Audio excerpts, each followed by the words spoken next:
For as long as it's you're the fulfilled mentally in the game. We're just unique guys all are matching up and pretty close.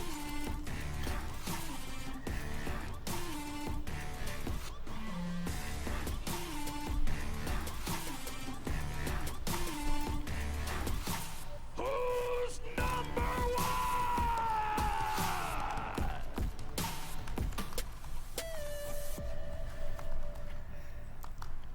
Hey, what's going on, grappling fans? Welcome back to another episode of Who's Number One. Very excited to have back another one of our favorite guests here. Bia Mesquita is joining us on the call from San Diego, California. Bia, how you doing today? How are things going?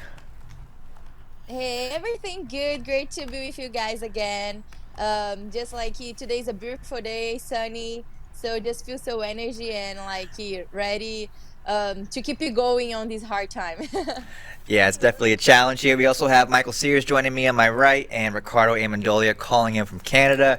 Uncle Ricky, how you been, man? It's been a couple days. What's new with you? Yeah, I'm doing good. I'm, trying to keep the kids entertained, working on a few projects here. Enjoying the nice cold weather up in Canada, but yeah, no complaints. All good. I'm just taking in the FloGrappling 24/7 channel. You guys are crushing it. Good job, guys. So happy to learn more jiu-jitsu, even though I'm at home.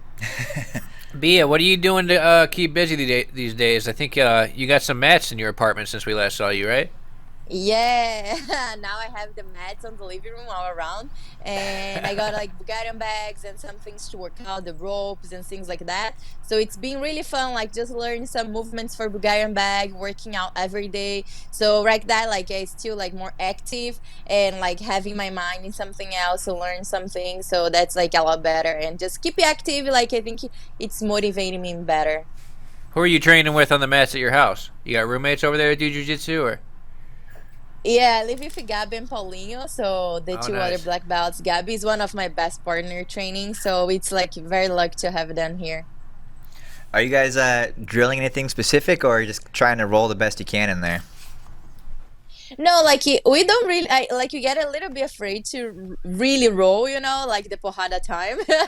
We were to break the walls, but we drill a lot. Like when we drill, we try to do a little bit of like everything, and then one of each of us pass one like or one guarding pass, one of each, and then like a guard sweep, and then one of each. So like this, we keep changing informations, and then like we do a little bit like specific rounds, so we can see, oh, what do you think about this position? How we could escape? Oh, do you think this work? This doesn't. So it's good to keep changing informations, and we learn a lot with each other. What kind of stuff are you doing with the Bulgarian bag? Like, did you just start doing that, or you have a lot of experience with it? What's that like? No, I used it to train Bulgarian bag a lot, like back in the days. I had a coach here in San Diego. His name was Steve Nave. He was one of like the first ones that he learned Bulgarian bag and bring it to San Diego. And we used it to train me with him a lot, me and Letty. A lot of fighters trained with him, but he died a few years ago. And then since that happened, we didn't really practice. We had it at the gym, but we didn't really use it anymore. Like we kind of like, oh, it's okay, let's do something else. And then right now that like we don't have to do, we just got the bags because you don't need a lot of space to use the bags. So we got the bags, one of each of us bring it home, and then we start to practice again, me, Letty, and then like now we learn more. We watch a lot of videos in the internet, like from the owner of the Bulgarian bags, the guy who created, and then we learn a lot more stuff. So like back in the days, we was even laughing because we have a lot of videos on YouTube from old times, and then like we just knew like three movements, and then repeat it like 10 times, 15 times, like all like for hours doing the same thing, and we love it. Like we didn't complain at all, but right now has a lot more to do, so it's a lot more fun. So like we enjoying a lot, and it's good like to remember the good times as well. What advice would you give like beginners or whoever, color belts, that a lot of people are looking for advice on how to get better at jiu-jitsu when the gym's not open right now? What advice would you give people like to get better in this time at home? Not everybody has a world-class person to spar with in the living room like you. Like for normal people. Yeah. Like like I've been doing a lot of like solo drills A lot of I saw a lot of like black belts already post about that, like kind of drills that you can do at home and at your mat, or like your even your carpet in the living room, you can do it. So I think there are a couple of things that you can just like keep your body active, like hip escapes, bridge over the shoulder, like some like normal things like citrus, like things that we use it to do at the warm up at the gym that can keep your body active and like kind of like the muscle memory for jiu-jitsu, like technical stand-ups, a lot of solo drills that you can keep it doing that's gonna keep your body active for jiu-jitsu, and you don't need a partner to do it, you know. Bia, a lot of people are spending their times working out, but I'd say people are spending even more time streaming stuff. What are you watching on Netflix right now? How you killing some free time? It's been hard. I think I have watched everything I like. I just finished it, like the La Casa de Papel, the fourth one. I finished it like in 2 days. It was so fast. So right now I like it. I'm just like right now. Actually, yesterday I started to watch again one from Brazil. It called Arcanjo Renegado, but they don't have it on Netflix. It's on Global Play. That's like a play from Brazil. Global, yeah. So I'm watching it there again. It's the third time I'm watching it, but it's really fun because they film it in Rio, so make me like kind of feel home. And they film in the favelas, and it's a police series, and it's like 10 episodes, and I'm just like watching again. What is it, like a novella? If anybody has something, it's more like kind of a novella, but it's just like 10 times, like how do I say 10 of each, like every 1 hour. Episodes? Yeah, episodes. Yeah, episodes. So, but it's really fun if you guys have a chance to watch it. Bia, I think a lot of people really want to know, have you watched The Tiger King? No, I haven't, but a lot of people talking about that. But like one friend, like he told me that it's like how like the lion or the tiger like he eat the person and things like that. Or there's a lot more. Allegedly, yeah. We don't know for sure, but that's what people think. Yeah, somebody probably got eaten by a tiger, most likely. What other kind of stuff you doing to kill the time over there? A lot of these athletes we talk to play video games and stuff. What are you doing besides training and watching series? Anything else? Not really. Gabby has cooking a lot, and then I watch her, but not really. I haven't done a lot of things. I moved it where I live has like a hill behind where you can like hike and things like that. So sometimes I go there when it's not raining, when it's a good day. I hike there in the end of the day to watch the sunset and things like that, but not a lot. So Gabby does all the cooking and you just watch her? Yeah. There you go. She's so good on it. She cooks all the Brazilian food. She's great on it. There you go. That's how it is. Fat. That's how it is when you're the greatest of all time, huh? You just get to kick back and let the young black belts cook for you. Yeah, exactly. Yeah. That's good. Yeah, everything that happens, I say, hey, belt hanking. And then they say, yeah, that's nothing to say, you know?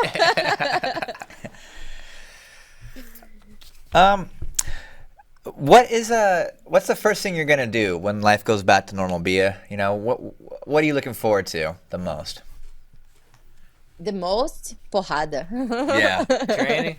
Like training hard, but the real training, you know, like the competition training. That's what I most miss right now. Because you be drilling, so I don't really miss that. To be honest, I don't really like to drill. I really like to train hard. I like the training that like I'm almost passing out, that I train to my limit, that I cannot keep it going, and then they say no, one more, you're gonna go, and then I go, you know. So that's like the feeling that I most miss right now. They like to train the hardest, you know. Do you think that first session is going to be a little bit tough on people? Maybe to go 10 minutes and start to pass out already? I'm sure they will. Like, even like first 5 minutes is gonna be the worst for sure. And but like that's why like me, Pauline, and Gabby we're trying to stay active. And the other day I went to run with Gabby, but I did because we run open the hill, up the hill. Like because here where we live, it's down the hill, so I had to go up, then to come back down. But then we went up like 40 minutes. And then I was like just like dying. And then the way back was so easy because it was like all the way down. And that was how I was thinking when I was going up. I said, okay, the way back it's gonna be down, the way back just to keep it going. But my cardio was so bad. So right now I'm gonna try to do it more often. So when I go back to train, I don't really die in the first like 2 minutes. Maybe I can survive like the 10. What are you thinking about? Like, obviously we don't know what the schedule is going to be like, but like, let's say if they kicked it back up and all of a sudden there's a bunch of tournaments and events, are you going to get right back into competing? You think? Are you looking forward to it? Yeah, I can't wait.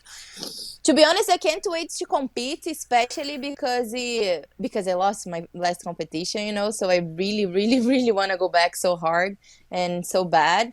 I really want to feel how it's gonna be like after my elbow injury too. Like I feel ready, I feel great. I've been working out. I was training before the quarantine a little bit. Like I just when I arrived here 2 weeks, like maybe like 10 days later, it was the lockdown. So I was able to train like at least for 10 days. Like I was training good, so I was feeling good. And coming back like to track, to train hard, to diet and everything, to work out. So and then like we was locked down, so I really really want to do that. I want to like go back to the hard train and like compete and see how it's gonna be, how I gonna feel, and how my body's gonna answer, you know. And to go back to the top, to go back to win, to the top of the podium and give a good show to everybody. That's like what I'm really looking for right now. Gabby, today on Facebook, you know when you have those little reminders of things that happened years ago? I got a little reminder of 10 years ago was my first time going to Abu Dhabi, and I remember that was the first time I ever saw you compete. You won the brown and black female division there, and I was, you know, you did it in impressive fashion. And my point is like you've had a pretty long career, you know, fighting at the highest level.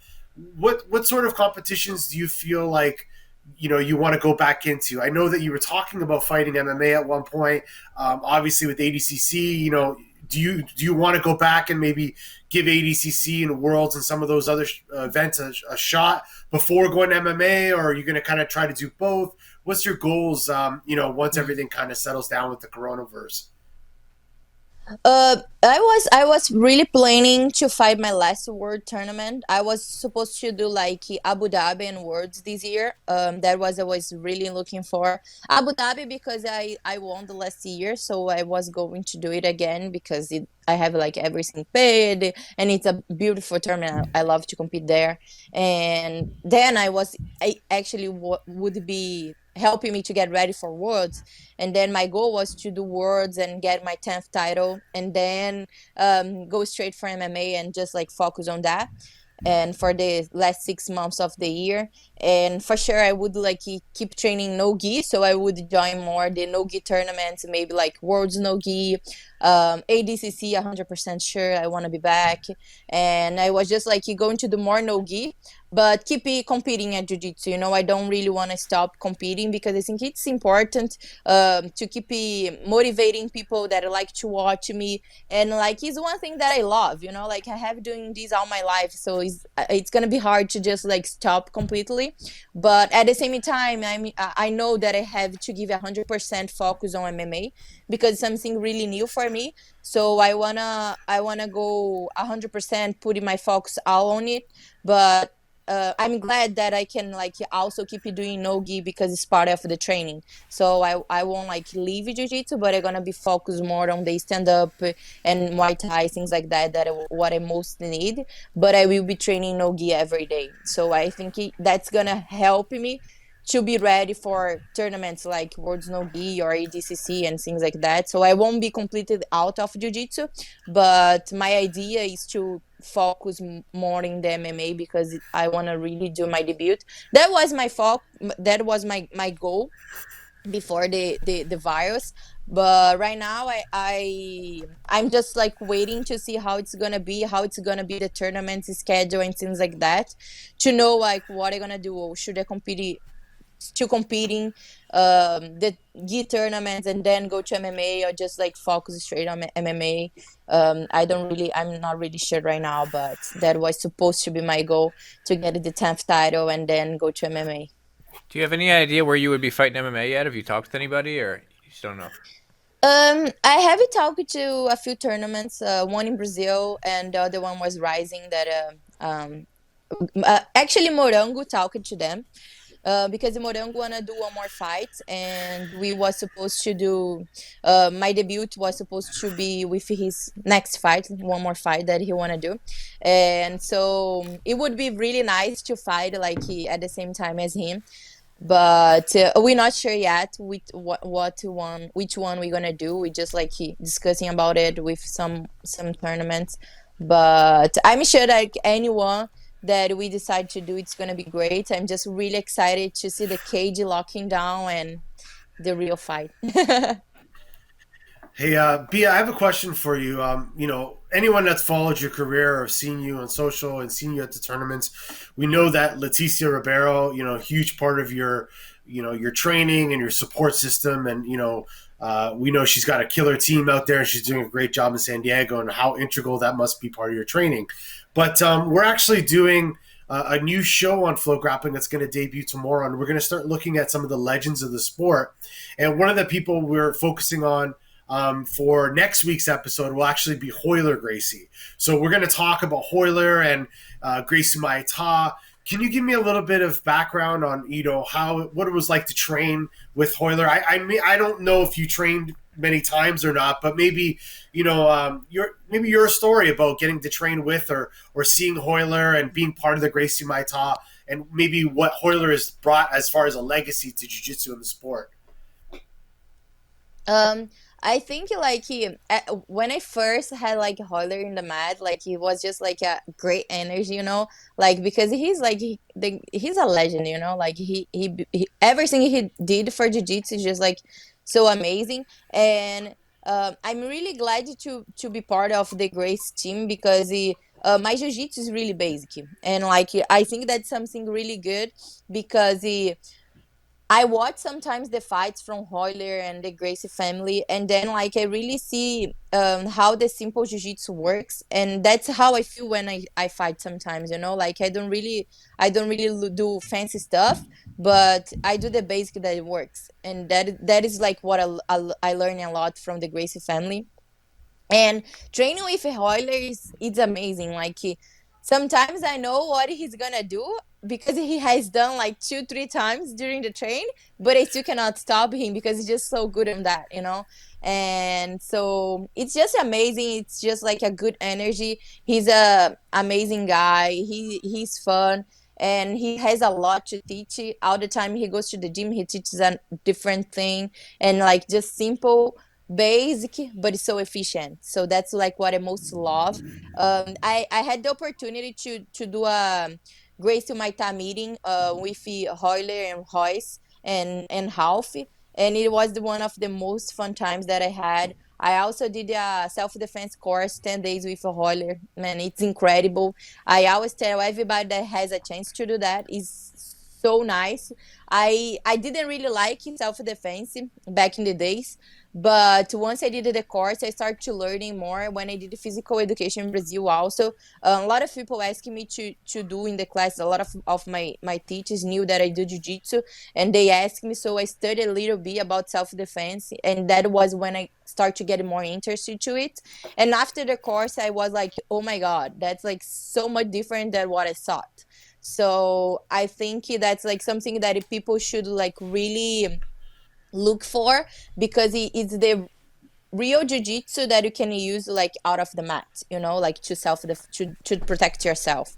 So it's something that I think jiu-jitsu coach should look up more, especially for the beginners class. There is a lot of things that you can teach and to help people and to teach the beginners how to protect themselves, how to get it better. And it's also jiu-jitsu, so you won't like get out like of the jiu-jitsu class.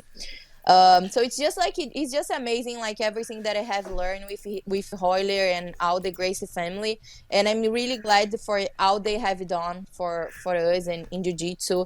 And a lot of people doesn't know the history. I didn't know before, but after I started to get more contact with them, I start to hear a lot of stories about them and everything. So it's really cool to know about all the jiu-jitsu back in the days. Yeah, I was reflecting a lot on Hoyler's career today, specifically just preparing for next week's episode. And, man, he's done, did everything. ADCC, Worlds, Pans, MMA, fought guys, so much bigger. And sometimes with all the, the explosion of the new generation of jiu-jitsu, we kind of forget some of these legends. So it's really important for us to kind of talk about them. One thing I wanted to ask you, though, you were talking about self-defense, which I found really interesting. You're at, Gracie Maitel, South Bay. You guys have, really big competition school. But how many people do you think are walking in the door just looking for self-defense, and how many people are looking for, training for competitions? If you had to say, like, out of 10, how could you scale that? I think, to be honest, most of people coming to the gym to learn jiu-jitsu, but they don't really know what is like jiu-jitsu for tournament and what is like just like for self-defense. They don't really know how to compare it. But I would say, like, in our gym we have a lot of competitors, but we still have most of it people. We have a lot of navies and policy guys, so they look a lot for the self-defense part, because like we really close it to one of the Marines, I think, departments. So we have a lot of them like coming interesting, because I think they have obligation to do like one time during the processing in the Marines and the navies, that they have to do a martial arts outside. So a lot of them coming into the school looking for that, looking to learn the self-defense, and looking up like to learn something that they're gonna be able to use in their work. And a lot of the students that are policy, they all also like want to learn how to do the self-defense and things like that. So we have like, I would say like today the academy would be like half and half people competitors and half people that want to learn a lot about self-defense and the basic jiu-jitsu. Also because we have a lot of beginners, so I think beginners most look for to learn the beginning stuff, and then after they get like interested to it, and then they look up to the competition a lot too. It's like, I think also because we have a lot of competitors at the gym, so kind of like we encourage them to do it. So after they learn a little bit of the training and how, when they start to roll and they say, oh, that's fun, I want to do competition too. Speaking of competition, here's somebody, I mean, you're a 9-time world champ. You said you're going to go for the 10th one. What is it that you love about competition so much? What is it that got you hooked on competing? I think the better thing about jiu-jitsu is you never know what's going to happen inside the mat. Like, even you can fight the person like 10 times, 20 times, you never know how it's gonna be. It's always a different thing. Sometimes like you can pull guard, sometimes they're gonna pull first, sometimes you're gonna be able to pass, sometimes you don't, sometimes you're gonna submit fast, sometimes they will submit you. So I think like the fact of every time a different thing, something new, make me so excited. I want to go there and see how it's gonna be. I want to go there and test everything that I have done training for the camp and see what's gonna work better, what won't work. So I think like the fact that it's always a different thing makes me so excited to go there and like, oh man, what's gonna be now, like how it's gonna be, what I'm gonna be able to do. Will I be able like to do everything that I did during the train, or sometimes I just gonna do something that different that oh wow, I didn't remember like training this, but it did work at the tournament because I had the opportunity to do. Or so like things like that. Oh, I had this mistake or that, so I should get better on this and that. So I think this makes me like really excited for competition more than just like be training, because it's like kind of in school we use it to study a lot and then we have the test to see how much like we learn it, and kind of this that is how I feel at competition, how much I have a learning, what else that I need to learn, what I need to study more, what I have to practice more. So it's kind of like balance my training too. Yeah, I gotta ask you something that I've been thinking about. You know, because I've seen you compete, like I said, since 2010. I watched you in Abu Dhabi. I watched you in ADCC. I watched you in World Pro, the Worlds, you name it. I've seen it. Now, one thing I've noticed about you is you have a look of intensity when you get on the mats, and it's like scary because like sometimes they'll look at their opponent and they're a little bit smiling, and then they look at you and you're like, you're not mean mugging, but you look so focused and so serious. What is going through your head? Why are you looking so scary? Like, is it game planning? Is it focus? Are you trying to intimidate your opponent? You got to give me a little bit of the secret sauce so we can start sharing the secret stuff with the other students here. Because it's intimidating. Even for us, we're commentating, you know, we get to see you. It's awesome. So tell us what's going through your head there. Like it's really funny because a lot of people talk about that, and it started like very like normal to me. I have never thought about that until people talk to me and ask me about that situation. But I have in my mind, it's like totally automatically my face changes, like and I don't really think about like when it's happening, you know. I just see always before my fights, even when I'm in the warm-up area, I start to think a lot about everything that I have done during the training and the camp, everything that I have like passed through, all the hard times, how long I had to be far from my family, everything that my parents had done like in the past for me to be there, everybody that trusts on me, all my friends, my teammates, my coach, everything that I have training, I have done to be on that time, because we sometimes we train for 1, 2, 3 months sometimes, you know, like to be there for one day, maybe two if you go to the finals and semifinals. So usually when I'm there right before the fight, I just think a lot about it, thinking how much I deserve to be there, how much hard I have worked to go there and give you a good show, a beautiful show. So I think a lot about my arm raise, submissions, like everything that I want to do during the fight. That like start like to come like a film like very hard in my mind. So I think that's why my face changed a lot, because I think like how hard I gonna fight, how hard I gonna go, how I gonna give you everything inside the match. So I think because this is going to my mind, then my face changed, and then I think about like just winning and going to the podium, getting the gold, everybody like celebrating. So this comes a lot, and then like I change my face, like just like that's how like I don't really see what's around. It's just like in my eyes, it's like it's going through this movie, you know. And so I think that's why I changed my face. But it's not really to intimidate anybody, but it works sometimes, so that's good too. We're gonna next time you compete and you're doing that, we're gonna say it's the Bia zone. You're in the zone. We're gonna call it the Bia zone. We're gonna say hashtag Bia zone. She's in the Bia zone right now, so look out. Yeah, she gets ruthless. I always say she's basically the only girl who doesn't give the opponent a hug after she taps him. all the other girls hit an arm lock and they hug the girl right away. Bia just gets up and walks away. She's in that Bia zone. I hug them after I raise my. So that's pretty interesting. So to get in the right mindset to go compete, you do a lot of reflection on what it took to get there. That's pretty interesting. I haven't heard that one before. What else? Yeah, I think that helps a lot. What else do you do? Do you got like a particular type of music you like to listen to, or like a warm-up routine you like to go through? to warm up, I don't really like to warm up a lot because I get word to get tired for the fight. So actually lately I have done, especially for the finals, because we don't have any fights for the girls in the day.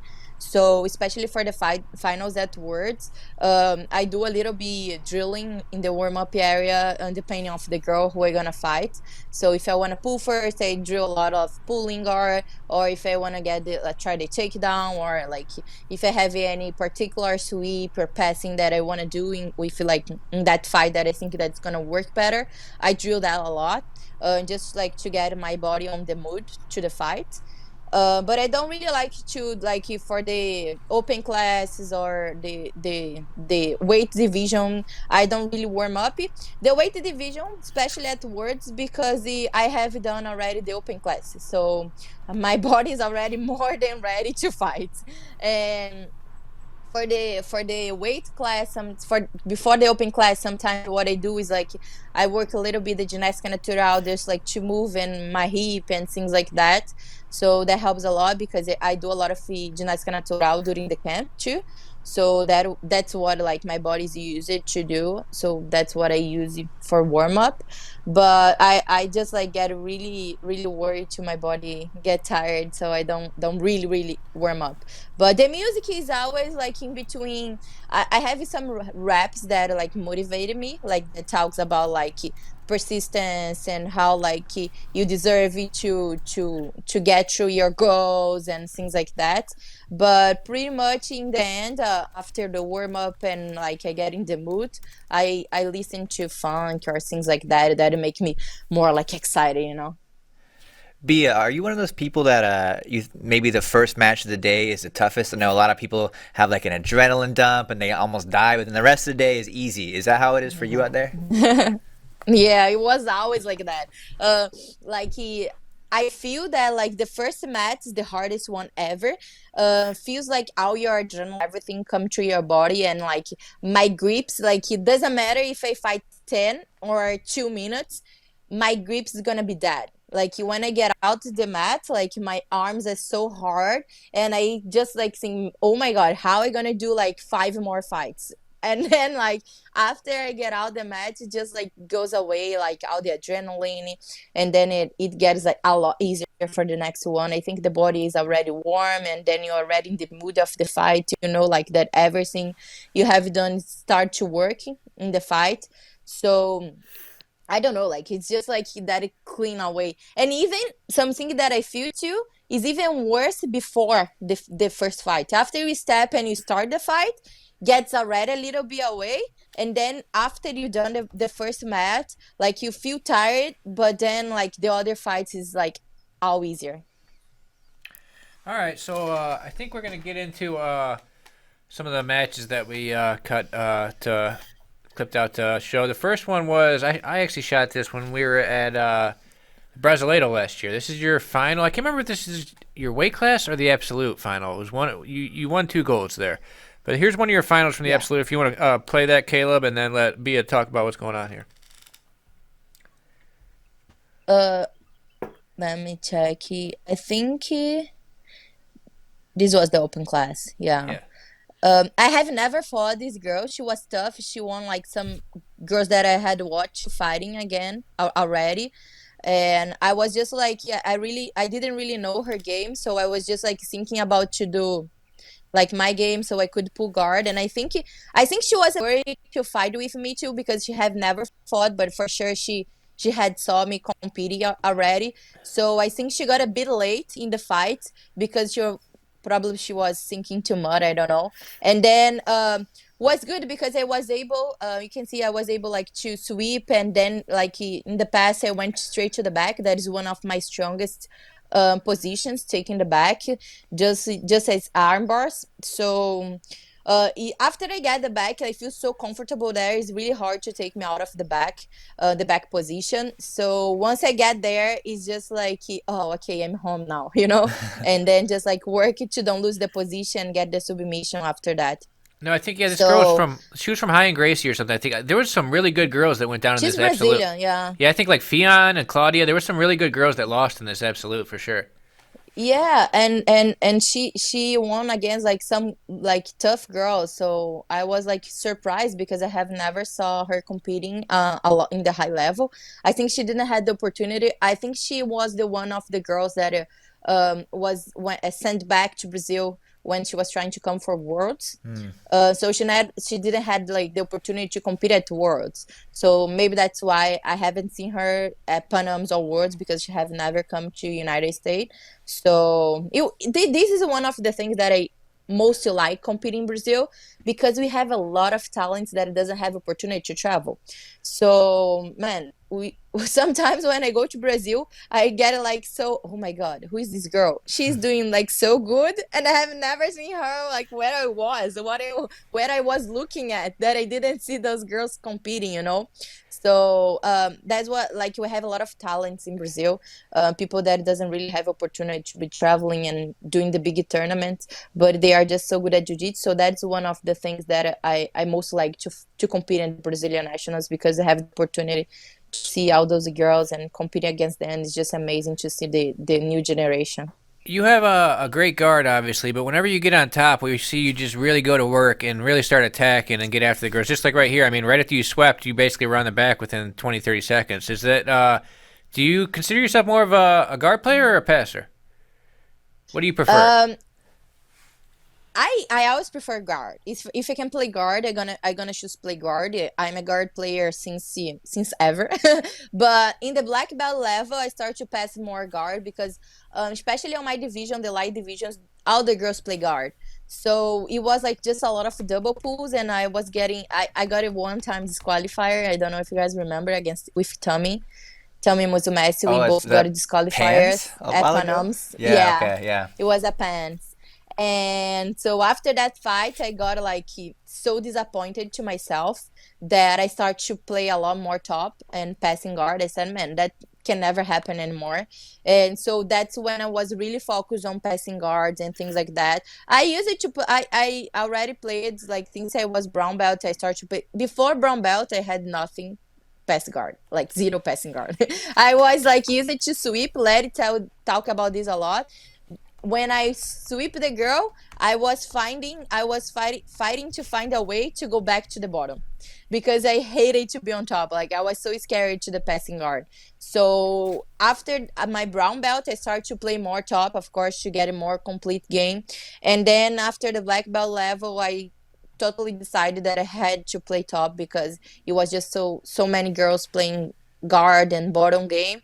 So I didn't want to like be stuck, and after the fight with them was the end of the road. I said I'm gonna pass now. So lately I've been passing a lot, so always when I double pull I go on top and I just try to pass. I don't hold anymore in the double pull or things like that. But if I can play guard, I of course I love to play guard, and I think that's a lot better if I can start the fight with 2 points. So because it's so hard to take it down, I train a lot of takedowns, but we don't have time to play takedowns, like especially on my division. So I just like look for the to pull first to get the two or the double pull and go up with the advantage to pass. And I think that one of the most things, like you said, when I right away when I get on top, I accelerate the fight to try to pass. Because for me, who is a guard player, if I can, I'm able to get like my good position on bottom. If I'm able to get my grips and to do my guard game, it's harder for the girl to pass. If they start to accelerate me right away, I get like I need more time to set up my sweeps. So that's why when right away when I get on top, I start to accelerate because I think that's like the timing easier to get the pass.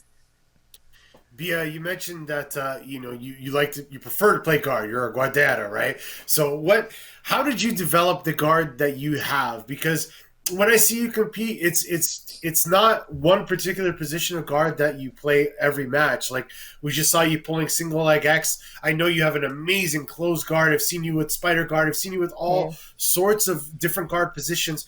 What do you attribute your guard game from? Was it one particular person that kind of helped you develop it, or can you explain that a little bit? Because like I said, you're very diverse, and I want to learn from that. I think like my close guard, it was always is something that I bring since my maybe like blue belt is something that I got really strong.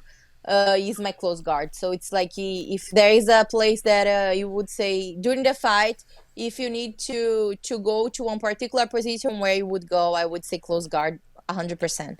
And but like my open guard, I like a lot to play single X and X guard. I think this came more to fight a lot of open class because I think it's one of the easiest ways to sweep bigger girls. I think I feel that when I fight with the bigger girls, if I go to X guard, if I'm under them, it's harder for them to put a pressure on me, and it's easier to get leverage to sweep them. So I think my X guard, the way that like I play more single X and X guard is more because of that, because a lot of open class trainings and competitions, and that make me feel more comfortable in the situations with the bigger girls. So when I get like the small girls, so it's even easier because the leverage that I get to sweep, it's a lot like more strong in the under the girls, like in the X or single X. You mentioned the open class. Yeah, you've always fought the open class. You fought some girls who are a lot bigger than you. What do you like about fighting the open class? I think it's a big challenge. I think I always fought the open class because I feel like a huge challenge. Of course, always when I go, I want to win. That's like no question about that. But I feel that it is more. I have no pressure, you know. I don't have pressure to win because I'm a lightweight fighting with the bigger girls. Sometimes, like you said, like sometimes girls are double of my weight. So I just look up to the open class as a challenge, as like testing my jiu-jitsu, see looking what it like it works like for the little person to fight against the big person. And of course I think everybody loves to see like the small one to beat the big ones. So that's something that motivated me to compete in open class. And it's like the Gracie jiu-jitsu also, like when they say like the big guys can beat, like technique can beat anything. So that's like where I look up to the open class to challenge myself. Bia, have you done the open class throughout your entire career at in jiu-jitsu, or did you start doing that later on in the belts? No, since blue belt I do open class since they allow, because the first time I competed at the blue belt, I think they didn't had like in 2007. I think they didn't had open class for the blue belt in my weight class or something like that. So I think but I have done in Brazil already. This was, I mean, for worlds, but since my blue belt I done open classes in Brazil. Actually, to be honest, since my yellow belt, because when I didn't have fight on my weight division, my parents and my coach always used it to put him in the higher division to get a fight. So I hated when I go to the tournament I didn't have fight. So I always when like in the time to change the weight class or the belt was the time that they move him up or to get like some fights. So I think since in my yellow belt, I use it to do open class like that this way. Gotta do what you gotta do to get a fight sometimes. Yeah, because you started to compete. You started competing super young, right? What age? Yeah, I think I was 7 when I first started to compete. 6, 7. Yeah, I started jiu-jitsu with 5, and I think my first competition was maybe with 6 or 7 years old. I was really young. Yeah, because I used to coach kids, and you got to do that all the time with them because there's not that many kids. So, okay, you got to fight a bigger kid Yeah, this time. exactly. Yeah. And imagine it back in the days in Brazil, like 9'7", 9'8", you know, like it wasn't a lot, especially girls. I I fought already one girl with guys because in Brazil we're not allowed to fight girls and mix and match the fights like we do here in a lot of tournaments. So in Brazil we never see fights girls and boys against each others. Here in the US is really common, but in Brazil we're not allowed to do that. And back in the days, I was one of the first girls that fought against a boy, and I won. So I think that's why people stopped to do that in Brazil, because it to hurt the boys' feelings, you know. They didn't really want that to happen. So they don't allow it anymore in any of the tournaments. They just like mix the weight class or sometimes the belt if they don't have fight, but they never do girls against boys. I have a question for you here from the Facebook comments from a guy, Ronnie Walker. It says, who are your favorite competitors to watch in the male and female divisions? Who are the people that you just like watching them compete, that they're exciting for you?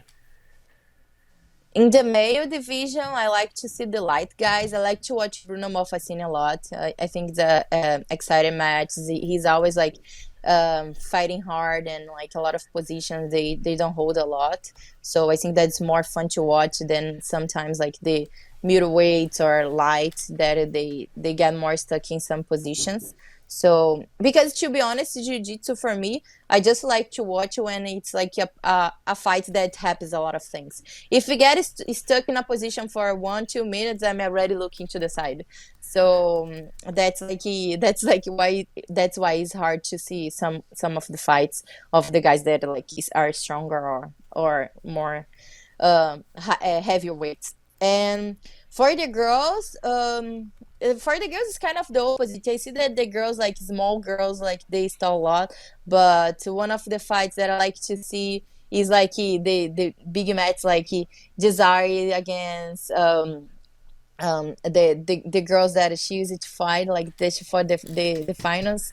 What's her name? I forgot now. The Desiree Talita, yes, Talita. So I like that match that it has like something particular, you know. So it's fun. A little personal in that match, yeah. Yeah, a little personal thing. So if I see that's a match that has something personal, I always love to watch because I know it's gonna be a lot of porrada and fun stuff. I got another question here for you. It says, how does it feel to be a role model for the young girls in jiu-jitsu?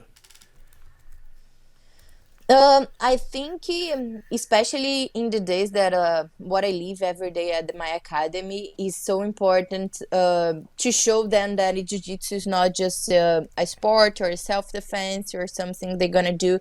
It's a job, you know, like you can live for jiu-jitsu. If you love what you do, it's so easy to be successful on that. So that's what I most like to show the girls, that I go to the tournament because I love it, because I have fun, and because because the way I love what I do, it's gonna become my job and I gonna make money with that, so I don't have to do anything else. So to live, you know. So once you love what you do and you dedicate yourself 100%, you can live from that.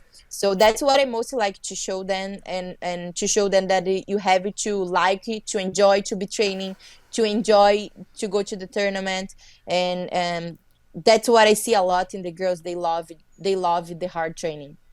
Most of the girls and the boys too, but it talk a lot of more about the girls because we have a lot of the girls in the team, that in the competition team, because in the academy we have the regular class and we have the competition team where you have to be able we get like a certificate and a patch to join the classes. So you have like to be really good on the regular class to be able to join the competition team. And then like once I see the girls in the competition team, they love that training, you know. They love to train hard, they love to push themselves, and they love to go to the tournament. They feel so like warriors, you know, walking their geese through the fights, to the mat. And I love to see that. And the way how I think they look up, and I see that like a lot in some how they act. A lot of girls start to raise their arms and to point the number one, just like I do in the ends of my fight, you know, and giving the hearts, you know. So I see that. So they saw me doing that in my fights, and they start to do when they compete too. So I think this way, when I look and I see that, I think that's just so cute the way they do it. And I said, man, like I think I'm doing the right thing. I'm inspiring them and I'm showing them that like they can do this whatever they want, and not just like for jiu-jitsu but for their life. If they love what they do, if they do into with their heart and their passion, that's gonna be successful, you know. Kyle, could you pull up the next clip? Bia, this next one that we pulled is your 2019 final from the Abu Dhabi World Pro. Talk a little bit about competing. It's cool to compete in the finals of this tournament, right? They really put on a big show. Man, It's beautiful. It's like so beautiful the way they put it the arena and the lights and the music and like the smoky when you come walking through. And it's nice too because I have fought like 10 years already in Abu Dhabi, so a lot of people knows me there. So when I walk into the mats, they start to scream my name, like to talk, go, go, and so that feeling is something really different. You really feel like in a show. So it's like just like it's not just thinking about the fight and how much I want to win, but how much like I want to do a beautiful show, fight good, fight hard, you know. And this finals was against Fiona, one of like the biggest girls that is coming up right now in jiu-jitsu. So it was a great match. I was without competing a tournament when I fought Abu Dhabi. I wasn't going to do it because I was overweight because of some particular things, and I was so hard to make weight for that tournament. And I thought to fight is seventh and over, but then I started to do a lot of diet and work with my nutritionist and work out a lot. So my weight started to go low, and then I decided to do 62 because it was my regular weight division. And then the finals against her, I think she had to be meet all the fights and me too before the finals. So and also fighting Abu Dhabi is also hard because we have a pre-fight one day before. We have the The trials qualifiers, yeah. the qualifiers to join the bracket, the main bracket. And for Brazilians it's always hard because you have a lot of good Brazilians, you know. And so that was something hard. I think that they was going back to see if there was a 2 points, but she had pull first before they grab her legs. And that's Okay. one thing that I think it's really cool too, how they do, how they can like they go back just to watch pretty quick, and then they can make sure it was right or not. And then they say, oh no, it was go, and then they keep it going, and it doesn't take a lot of time. It was just about the takedown time, but she was pulling already. But it was a tough fight. She's a girl like that, fight hard, fight forward, so it's never easy fight. You have to really be ready. But I could, I think I got a sweep and went to the back in this match. But it was an exciting match. In fighting Abu Dhabi is nice also because it's like only 6 minutes fight, you know. So I think that's fun, not too like too long, not too short, enough to have like a really porradaria. Bia, I got a question for you. You started off the match in the Bia zone as usual, and Fionn pulled guard. She gets that collar sleeve. She worked that left leg to the outside De La Hiva, and you really go low, trying to get rid of that De La Hiva hook and passing from that. It looks like you stacked her. Is there a particular reason that you're getting so low to try to pass the De La Hiva that way?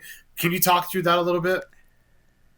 Not really. Usually when I don't like to leave the De La Riva because that is how they can go beribolo and things like that. So always when I get it, when people get the De La Riva like that to me, I try to block the leg because see, soon as they get it like there, it's easier to flip you to the side. So always when I have a chance to go low and get my hand inside, for me is the best way to kill the De La Riva because once they start like to lift their hips, it's already so hard to go back.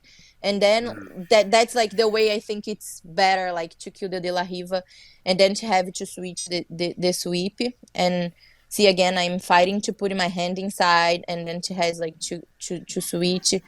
And see, it's always like the thing that I like is always like he excited match. See with Fionn, she doesn't stop. She's just like trying to fight hard. And I think that the thing about like she played top and bottom too. She's a judo girl and like she pull a guard too. So I think that's like excited to fight her because we never know what's gonna happen. And but I'm glad that now I pass a lot. But the mats in Abu Dhabi, they are so slippery, so hard to pass guard there because once you try to stabilize the position, it slide a lot outside, and then like the people is just able to escape from the position, and then it's like my best position, close guard. Yeah, I got another question. think Oh, sorry. Go ahead. Yeah. No, I think like people like that stand up in the guard get already like a easier way to pass because for guard players it's better if you stay low because you have a lot of more opportunity to sweep. So Fiona is one of the girls that always stand up. Two girls that I see that stand up a lot in the close guard right away is Fiona and Ana Carolina Vieira. Two girls that are like they are passing guarders, and that's one thing that I figured out a lot. They always stand up, and that's one thing that I do too. I never stop in the close guard. I always stand up right away. So I think that's a classic thing from passing guard girls. Yeah, I was gonna say, I have a question. One of my big fans, this guy named Bear, he owns a little company called Shoya Roll. He keeps asking me a question. He wants to know, do you like the 6-minute matches that are in Abu Dhabi? You know, you've been fighting there for 10 years now. Do you like the 6 minutes over the 10? Do you feel it's more exciting, more dynamic? Tell us a little bit about that. Yeah, I like a lot better the 6 minutes than the 10 minutes. I think 10 minutes is too long. There is no way to fight 10 minutes hard all the time. Yeah, at some point you're gonna have to hold back because it's too long. So there's like no way to be fighting hard for 10 minutes. The card goes away, and especially in the adrenaline, not just in the finals but every match. So I think the 6 minutes is something good because you can go hard and just take your time like go hard for the submission, but at the same time you can have to think about the to hold the points, and the 10 minutes you just like sometimes you do some points in the beginning and then like you don't do anything else because you have to rest to maybe if you have to attack in the end or things like that. So I think kind of 10 minutes is too long. I think 5 minutes is short, so maybe 6 minutes. I'm really used to that, especially because of Abu Dhabi. So I feel really comfortable fighting 6 minutes. I think it's a good time. You say that, Bia, but here we are. Oh, never mind. I was going to say, 2 minutes left. Were you starting to feel a little bit nervous? You know, you were down by 2 points. Obviously, you're now in the driver's seat, but was that getting to you? Did you feel a sense of urgency before you got to the best spot in jiu-jitsu? Yeah, like I was like I was worried about like to get stuck on the bottom because that happened to me already a few times before. That girls that get points on me and then when they get in the close guard they don't really worry, they wanna to just like to be defending themselves. So just like to don't get like the points back, you know, so they just like kind of protect themselves and defend, like to not get it swept or submitted. So that's like something hard because then I don't have a lot to do. When I feel that when the opponent open up like to really fight, it's easier and better because then we have more opportunities and things to do. Comes up a lot of more positions, and that helps a lot the movement keep going. So when they just like be defending themselves to fight, like it's hard to fight by myself. Like I have to do everything, you know. So when they fight hard back, it's better because then come up a lot of positions and situations that make things easier. So that was like the situation. As soon as she get up, it was easier to fight and get in my positions and get easier to fight and the points back. How much do you appreciate an opponent like Fionn, like who, like you said, you know that she's going to come out and fight, that she's not going to try and just, you know, stall or you know, win by an advantage, that you know that she's going to come after you and it's going to be a good match? I love girls that fight like that. Not just the girls, but the guys too. I think we have like not a lot of girls that fight so hard. I think Kari Antunes is on another girl that fight hard all the time. I was excited to watch her match because I know that's gonna be a big show. Gabi, my teammate, she always fight for the submission too. I think from my team we are used to do that even in the training every day, every time. So I think it's easier. But when I see girls from the other teams like fighting hard, fighting forward, I think it's really excited to watch because something that I really look for to have in my fights, in my matches. Have never fight Karin. She's like smaller than me, but I appreciate when I see the girls like fighting like always forward and fighting hard, like Michelle Nicolini used to do back in the day. So I really appreciate the girls that fight for the submission, fight forward, and then it make the match excited, and you never know like how it's gonna end up and what's gonna happen. We've talked with a lot of athletes, like I know Gordon says this, Marigali says this, who they get disappointed when they win if it's not by submission. Are you like that? Do you want every win to be by submission, and you're like, oh damn, this sucks if I didn't tap the person? No, not really. Of course, I love to win by submission, but especially like in the high level, it's just like especially semifinals, finals. It's like some fights like that are so hard, so it's hard to make them tap. They're not like they're like just like as you. They want to make you tap too. So it's sometimes it's hard to happen the submission, and I sometimes I get I it happened to me before already. That to get mad in a fight that I didn't submission, but then I work it on my mind, and that's like not something that I should happen. I should have in my mind that if I fought good, if I fought forward, if I did it, all I had to do that I could do, I should be proud of the fight, you know. So that's how I start to think about that. So you can go ahead and cut this one, Kyle. So the next thing I wanted to talk about with you was your gold medal at ADCC in 2017. I believe that was your second ADCC, correct? Yeah, I fought the first one 2015 São Paulo. Yeah. So I lost to Mackenzie. yeah. So 2017, talk a little bit about, obviously that's a huge win for anybody getting an ADCC gold medal. Talk a little bit about what it was like going into it, what your camp was like, what you were thinking going into that tournament. What was the situation like for you? I train it a lot. The ADCC is one of the tournaments that I train more because it is one tournament that I really appreciate to compete. It's a big tournament, and it's in the end of the year. It's after all the gi season, so I'm able to train like for 2 months just no gi straight for the ADCC. Even because it doesn't have any other no gi tournaments before that. All the no gi tournaments is after this time is like Brazilian Nationals and World's no gi. So training for ADCC is usually like a 2 months camp. It's hard because it's a very low weight for me. To make 60 kilos is really hard. I just make weight like in the last week, but like the camp is always good because I love the takedowns. I love to fight for the submission, like without points, without to have to worry about the points and things like that. And I really enjoy to be honest, I start to like no gi because of ADCC. Before I didn't really like no-gi. I competed on a few no-gi worlds, but it wasn't like something that that's like really really nice. Like I like it, but it wasn't like my favorites. But because I really want to compete ADCC, I start to do more no-gi, and that's when I start to really enjoy the training and the competition.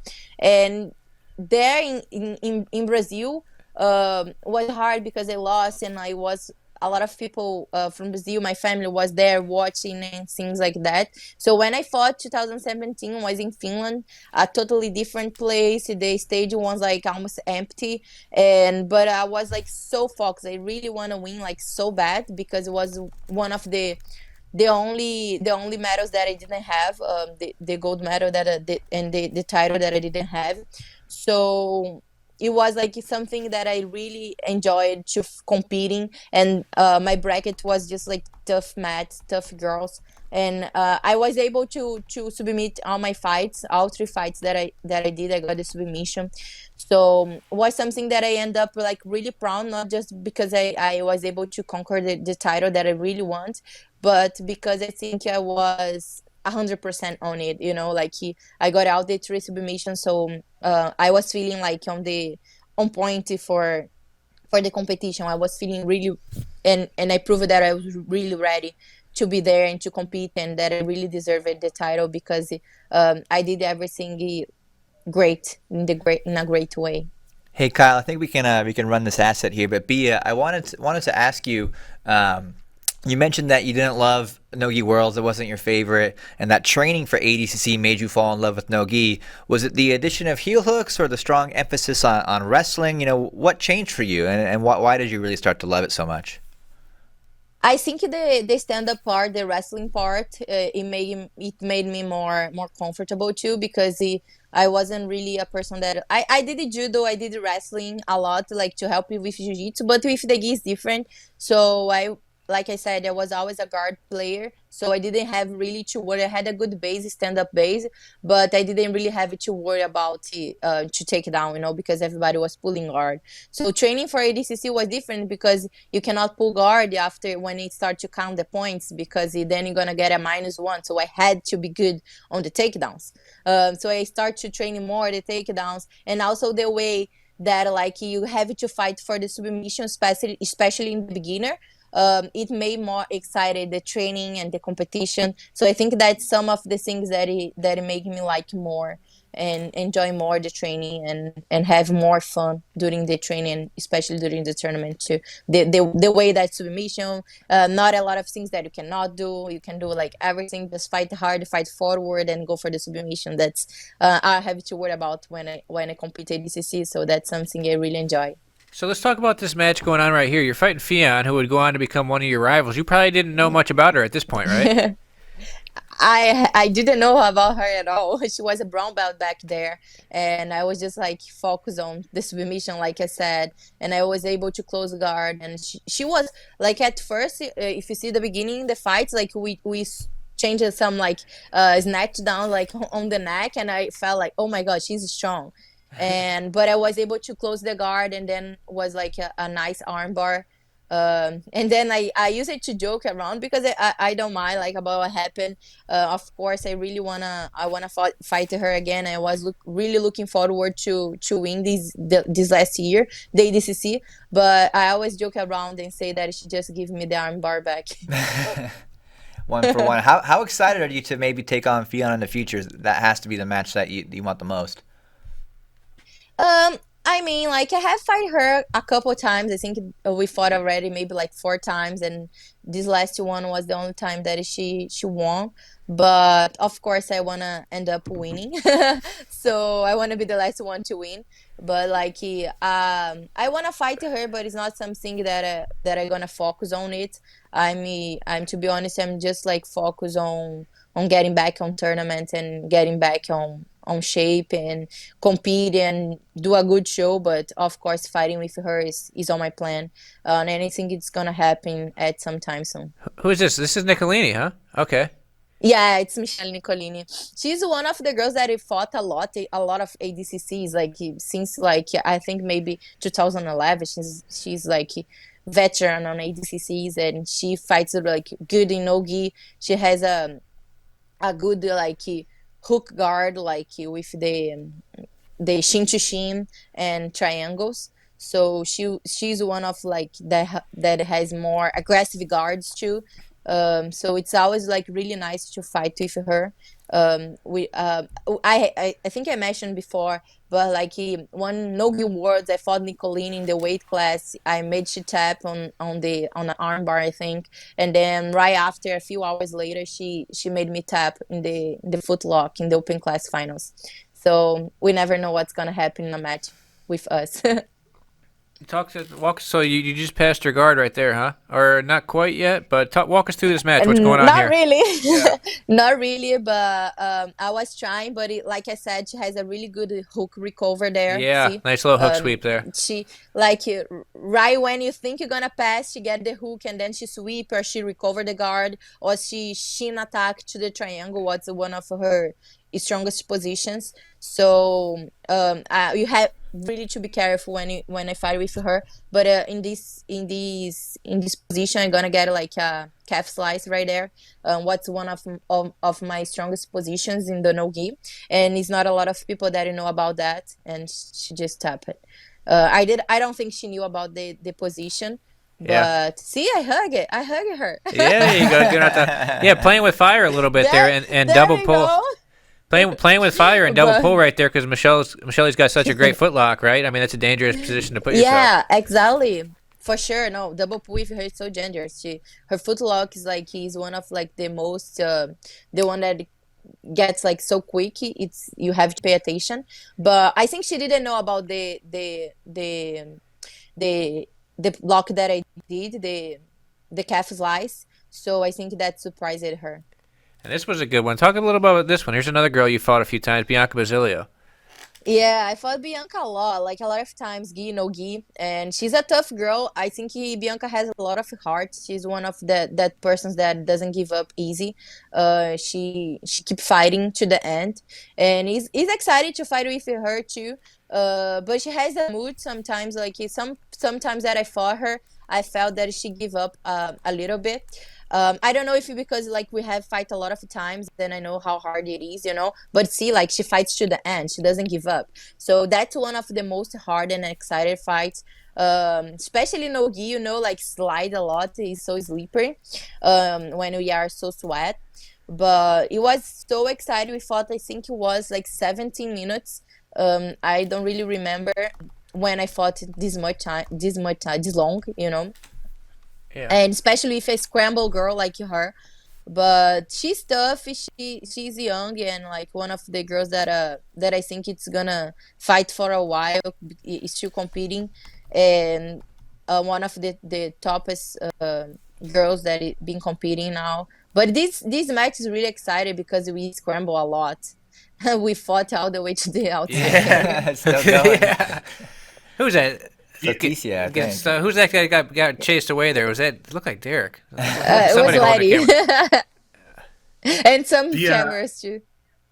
B, I got a question for you. Do you get a little extra in the Bia zone when you fight Bia Basilio? Because people call her Bia Basilio. They, you know, and you guys have similar names. Are you trying to show who's the real Bia and Queen of the Mass? Who's the Tell true us the story.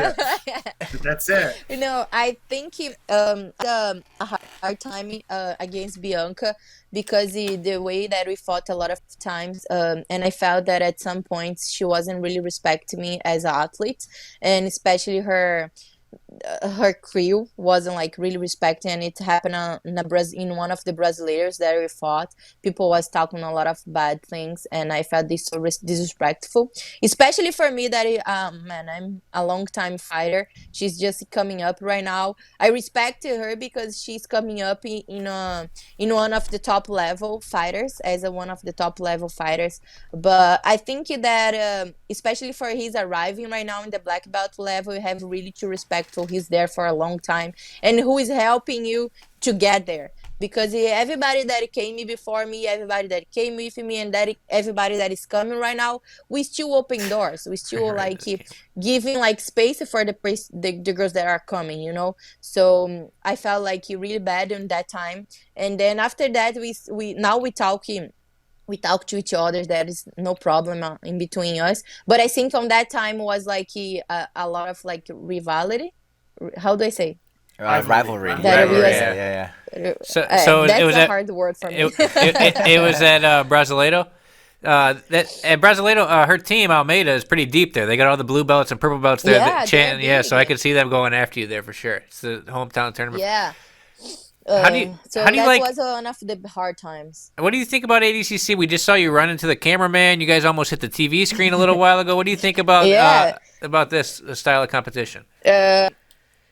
I really like. I like the way they let us fight hard. Just keep it going, girls. Just fight. That's what we want to see you girls fighting, and I love that. We was going everywhere. See, like we was using all You're the like 30 feet off the mat We right didn't there. care. We didn't care. Let's use it. We have all this space. Let's use it all. You know. And I think that's like something interesting because the fight in between us is always like hard like that, and I was like giving everything, and that's I think what like people took it to personal, and it wasn't. But then after that was all good, and then So- I won in after this fight too, so it was okay. What did it mean to you on this day to become an ADCC champion? How did that feel for you? This was one of my biggest accomplishment because, like I said, ADCC was one of the only titles that I didn't have until that day. So I was really looking up. Since 2011, I was looking to compete at ADCC. I was still brown belt, but there was a lot of girls, Brazilian girls already competing. So when I talked to them, they said, "Oh, I'm sorry, we don't have a spot for you right now because there's like already 5 Brazilian girls." I think back in that day was like Kira Gracie, Michele Nicolini, Luana Alzugui. So it was a lot of Brazilians already in the bracket.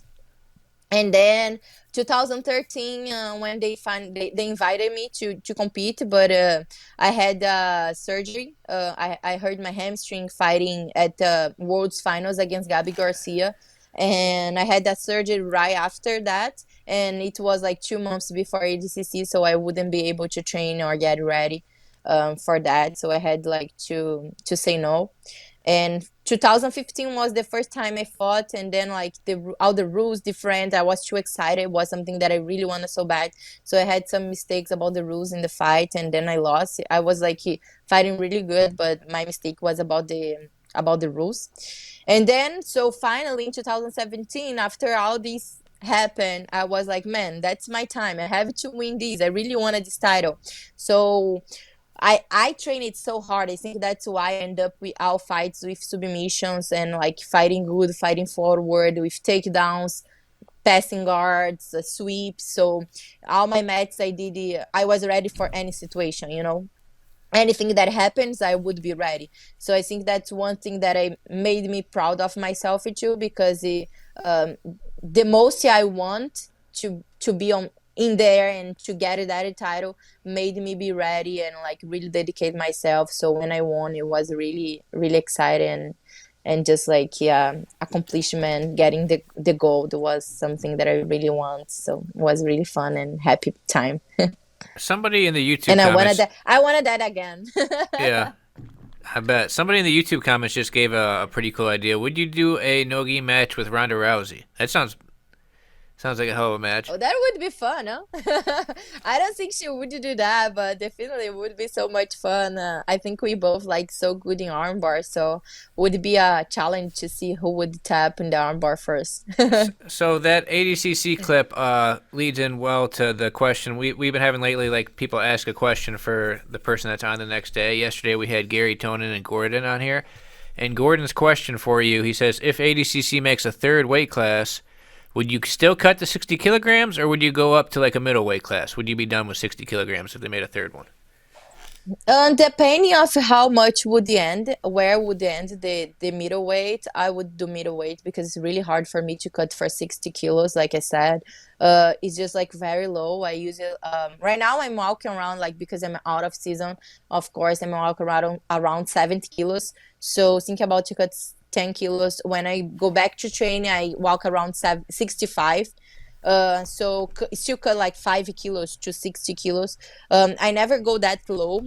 For worlds and gi tournaments, I think I cut to 62, and that's already like really hard to me. So these last 2 kilos to be able to go to 60 kilos is like almost cutting my legs or my arm to help, or shaving my hair. So I definitely, if it's not like too high, like 80 kilos, if they do like to 80 kilos, that's gonna be so hard, too high to me. Then I have to still cut to 60. But if they do like maybe 70 kilos, for sure I would be on that division. So then tomorrow our guests will be Buchecha and Pergisa, both of them. So if you want to think up something, if you have some jiu-jitsu or any type of related question for one of those guys for us to ask tomorrow, and we'll get it to them. I think two like big names in jiu-jitsu. I would ask Buchecha if he's gonna still looking for the 15. B15. Yeah, Like great one. for worlds next. And for Preguiça, I would ask him how much he wanna fight at ADCC again once he lost his last match in last ADCC, just like it happened to me. So I'm really looking up to fight ADCC again. Is one of the tournaments that I most want to compete. I don't know if just because I lost or if because I really love to compete on that tournament, but that would be my question for him, if he's really looking up, if he's one tournament that he enjoyed to compete, especially like fighting a special match against André Galvão that was really excited to watch. If he looking up to compete again and to get like the open class title again, or if it's just like one more regular tournament for him. We have Two good questions. Nice yeah, for you. really Thank you. good ones. Yeah, yeah. We have a fan question here in the YouTube comments from a guy, Yanni K. Yoni maybe. He says, "Who did you look up to early in your career when you were coming up? Who did you look up to the most?" I was glad that I had Letty all the time with me. Since I was really young, since I was 12, we used to train together. So she was already a black belt, world champion a few times. So she was the one that I had the pleasure to be with, and that I was able to look up really close, because I was training with her, watching her training, everything that she did. And back in the days, we didn't really have like the social medias like Instagram, follow everybody that you like to watch. So I was able to watch her live. But a lot of girls that I really appreciate, two other girls that I appreciate back in the days when I was coming up, it was Hanette Stack and Leka Vieira too. Besides Letty, that it was my biggest inspiration always. I really think Leka Vieira and Hanette Stack was two of like big fighters that inspire me a lot, and then open a lot of doors for all the girls that are professionals right now. I have my last question of the day, and I hope I didn't ask too many, but I'm not too sure if you know this. I consider you the female goat, the greatest of all time. You've won world championships, IBJJF, World Pro, Pan Ams, Brasileiros, ADCC, EBI. You're the only female competitor out there to win all of those competitions. As the greatest female jiu-jitsu competitor ever, what do you think needs to happen to kind of grow women's jiu-jitsu, to get more people, to get more women, getting in the door, and to grow, sort of more people, more women going to compete, and just that whole aspect of the sport? Give us your opinion, the female goats. We want to hear it. Oh, I appreciate that. Like, I really like the lady gold name. Isn't that your license plate on your car? Yeah, it is in BJJ Gold. BJJ. Good for you. I love that. Good for you. I, Good for you, Big I Guy. really love that. I love that. Good for you. And like, I just like it. Like, I really love this signature, because that's how I have done my life, and now I fight for is like to be able to achieve this this name, to be one of the greatest. I dedicate myself for that. All I have done, all the tournaments, everything I do is not just like to get the gold medals, but to inspire people to be their best, to give their best. So I think being able to show it to everybody that I did my best, and that I keep doing it. It's just like something that a big accomplishment to me. So that's why I enjoy that so much, and it's really fun. But what was the question again? I even forgot. I was like getting like so like, let it go. Number number one, you're the GOAT, so we'll get rid of that. Number two was women's jiu-jitsu. How do you think we can grow women's jiu-jitsu? Women coming in Oh the yeah. door, the academies, and the sport. I think like first thing is like the girls that is already on the gym be welcome. Like you should remember how hard it was when you first started jiu-jitsu, and you should be welcome to the girls that are starting and getting to the gym and arriving there to the door. And like back in the days I used it to train just with guys. I didn't really have girls when I was like back in Brazil to training. So I think one of the most scary thing is when you walk to the jiu-jitsu class and you see so many guys sweating and fighting around. So that sometimes is a bit scary. So if you're able to welcome the girl to your gym and talk to them, show them like how it's gonna be for their life, and like tell them which things that it's gonna help, like her self-confidence, her self-defense, and everything that's gonna change to her life. I think that's something everybody should really do. If you have like the girls that are already at the gym, and if you see somebody new coming to the class, I think that helps a lot. That's what we do at our academy. And then we show, oh, we have this girl and this girl, they compete and they do this, they do that. So it's really cool to welcome the person that have never been to the academy. And I think for the competition level, something that we really miss is like the same level as the guys, and like more tournaments that we get paid, a lot of tournaments that we have super fights. So most of the tournaments we have 10 super fight for the guys and one girl. So this when we have girls in the tournament. So I think he is really excited to watch the girls match. I think you guys agree with me. We have seen like so many good fights of girls, like and so aggressive fights and fun to watch. So why not to have like more super fights of girls? Like I said, I always get so excited when I see girls that have something personal from before fighting again. So why not like the tournaments that have super fights invest on the girls, maybe like have two, three. I know that's hard to have half and half because you have a lot of more guys, but maybe if you have at least like two fights for girls in every like super match tournaments, that would be really cool. Would help a lot. Girls would be able to have more opportunities to travel, to get money, and to do another trips, so I think, and also for the marketing of themselves too, I think as more people see us around, see us competing, watch our fights, that get easier for our lives and our self marketing for sponsors and for people to know us and everything. So I think that something would help a lot to have all the the challenges of like tournaments having more girls to competing. Well, B, I think that just about wraps us up here. We've got a couple minutes left. We usually give this as a chance for you to say something to your fans watching at home. If you have a message to send out to the world, this is your chance to say that now. First of all, thank you guys for having me here. It's always great to talk with all of you.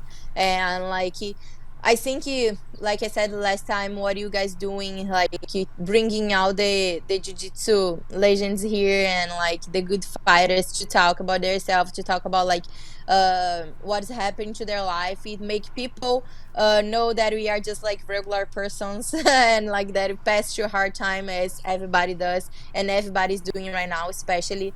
But what I wanted to say is everybody to stay safe, stay like healthy, stay active, try to keep your mind like learning maybe something new or studying jiu-jitsu, go to FloGrappling, watch all the videos. And but like keep active and keep your mind doing something. Don't just like think about all the hard time you're going through, thinking about how hard it's gonna be when you go back, because it is made our body sick too. And so I think that's the most thing that I think that's important for people, just like to keep activate, go for a run if you have a chance, or just like work out at home if you want to stay home, if you have to stay home, if you don't have like a open area to do any exercise, just like stay home but stay active, do solo drills, do yoga classes. We have a lot of things online right now, so just like enjoy this time to stay active and or learn something new, that I think is important too. Because soon everything's gonna end and you have to be healthy and ready to go back to our real life and give you everything we have. All this rest time, it's gonna come with a lot of energy to do a lot of good stuff when we are free to go out again. Ricardo, you can send a little message to your fans out there too. Well, to my number one fan, Bear from Show Your Roll, I'll see you. I'm getting ready for who's number 3. No submissions. All submissions banned. We're going to have our super fight. It's happening 2021, guys. So I'll see you. But Ricardo, on a serious note, you have a show debuting tomorrow, right? Mention your new show. Yeah, we're so plugging tomorrow, it, dude. guys. Come on. Thank you so much. We got the new show debuting tomorrow called Old School. Myself and Howell Teague. We're going to be talking about the legends of the sport. Special episode number 1 tomorrow is going to be the man himself, the godfather of modern jiu-jitsu. I won't spoil it. You guys got to tune in tomorrow. You got to check it out tomorrow. And then next week, we're going to get to another special guest. But guys, tune in. We're going to tell their stories. We're going to talk about their techniques. We're going to talk about, their impact on jiu-jitsu. So stay tuned. Old School debuts tomorrow. Thank you very much, Michael Sears. So tomorrow, like we said, we have Buchecha and Perguisa on the show tomorrow. We have the day after that is JT Torres and Andre Galvao. We got Big O, Orlando Sanchez on Friday. Next week, a bunch of big guests coming too. Gabby Garcia, Craig Jones. Who else is next week? Got Lovato, Drysdale, and Hulk, I think. So yeah, there's a stacked lineup. Ton of big guests coming. Ricardo's new show, Ricardo and Howell's new show tomorrow. Old School, Saturday Match Rewind, of course, on Saturday. And stay tuned. We got some other big news coming soon about a new show that's going to debut next week. Bia, thank you so much for calling in. hopefully this quarantine gets over soon so you can get out and start cruising in your BJJ goat car again. And yeah, Sure. have fun over there. All Thank right. you guys. I appreciate that.